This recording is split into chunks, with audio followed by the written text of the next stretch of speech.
கிறிஸ்துவுக்குள் அன்பானவர்களே, இயேசுவின் நாமத்தில் உங்கள் அனைவருக்கும் என்னுடைய அன்பின் நல்வாழ்த்துக்களை தெரிவித்துக் கொள்கிறேன். இந்த நாளின் தியானத்திற்கு ஆதாரமாக நாம் எடுத்துக்கொண்ட வேத பகுதி மத்தேயு எழுதின சுவிசேஷம் 5வது அதிகாரத்தின் 6வது வசனம். நீதியின் மேல் பசி தாகமுள்ளவர்கள் பாக்கியவான்கள், அவர்கள் திருப்தி அடைவார்கள்.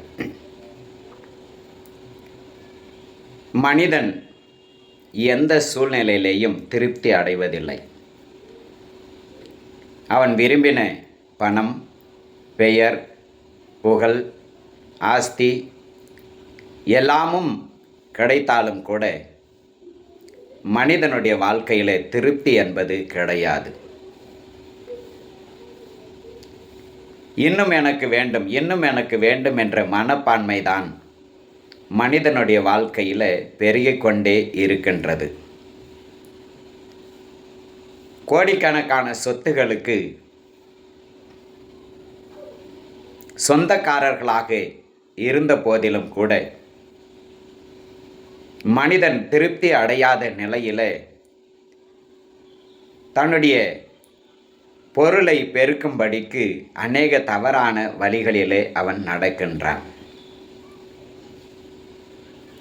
லஞ்சம் வாங்குவது, ஏமாற்றுவது, திருடுவது, கொள்ளையடிப்பது, வஞ்சிப்பது, இவைகள் எல்லாவற்றையுமே பணக்காரர்கள் தான் செய்கிறார்கள், பணம் படைத்தவர்கள் தான் செய்கிறார்கள்.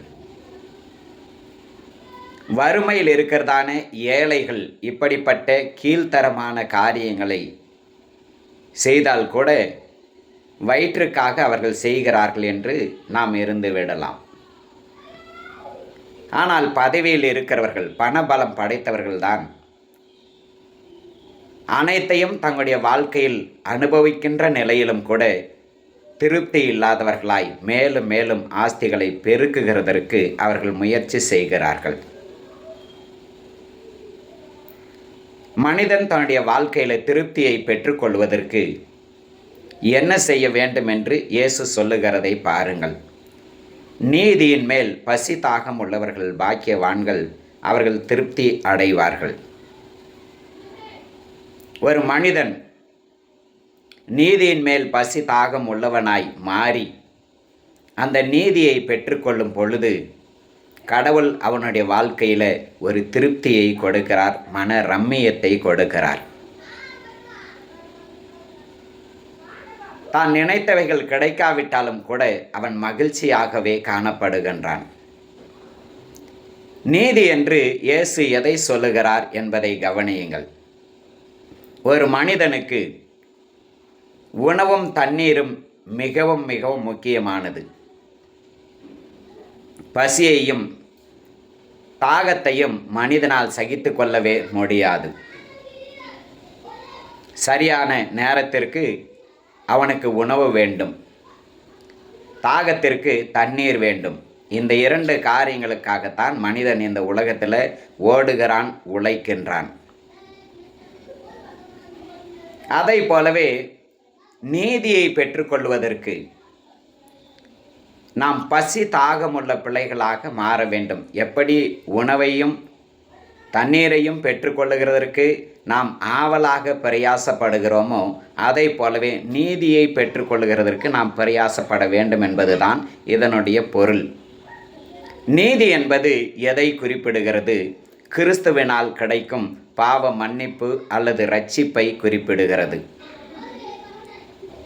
இயேசு கிறிஸ்து சிலுவையில் பாவத்தில் இருக்கிறதான மனு குலத்தை நீதிமான்களாக மாற்றும்படிக்கே மரித்தார் என்பதுதான் மெய்யான சத்தியம். இயேசு மத்தேயு எழுதின சுவிசேஷம் 6வது அதிகாரத்தில் 33வது வசனத்தில் சொன்னார், முதலாவது தேவனுடைய ராஜ்யத்தையும் அவருடைய நீதியையும் தேடுங்கள், அப்பொழுது உலக காரியங்கள் எல்லாமே கொடுக்கப்படும் என்றார்.